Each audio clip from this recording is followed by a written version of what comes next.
Please, sit. Oh, thank you.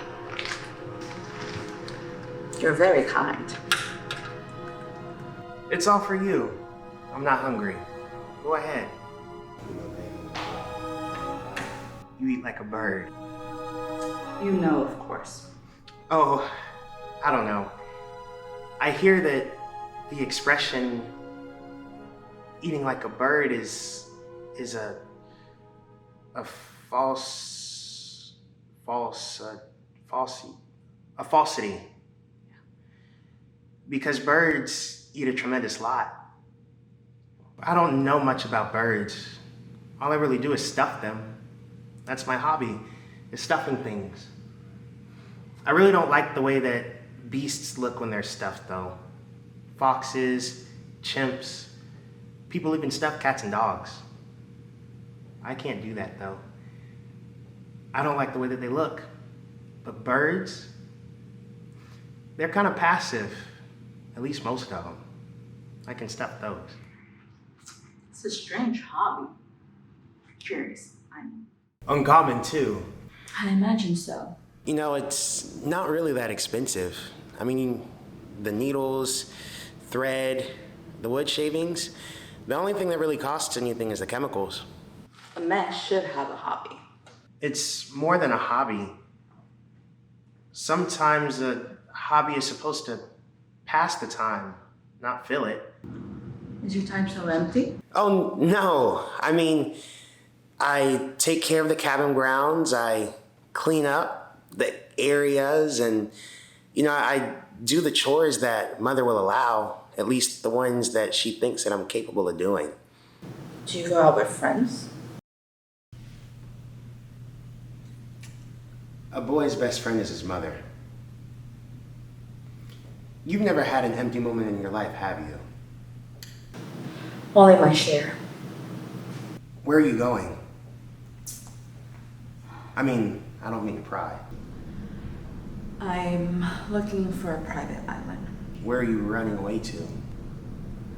Why would you ask that? I mean, people never really run from anything. Rain stopped pretty quickly. But you want to know what I think?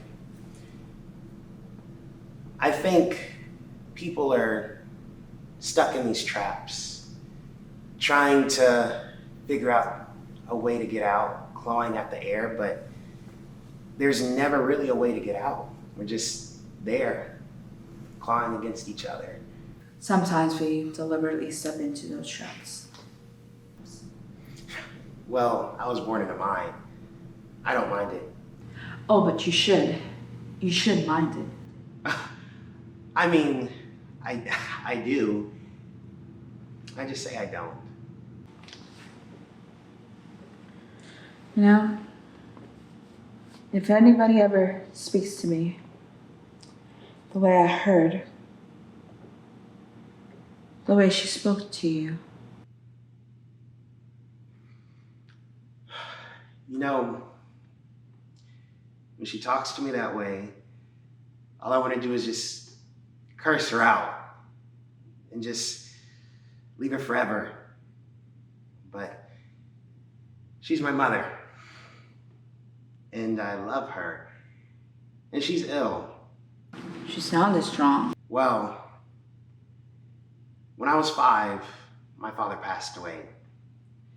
So she kind of had a hard time figuring things out on her own and taking care of me.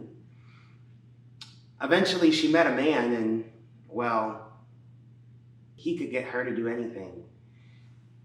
He got her to make this motel and just do whatever it was that she could to get her mind off of everything. I mean, she had me, but, you know. And of course she struggled with my father being gone, and once the man came into her life, she found happiness again, but when he died, she kind of lost it again. And I mean, the way he died, it was, well, I'm sorry, that's not something that we should be talking about while you're eating. Why don't you go away? What, run away to a private island like you? No. Not like me. If I left, Mother would be all alone. There'd be no one to take care of her, and she'd struggle and suffer, and she'd just be lost. And I would really hate to see her like that. To see her in a situation where she's ill and struggling and on her own. I couldn't do that.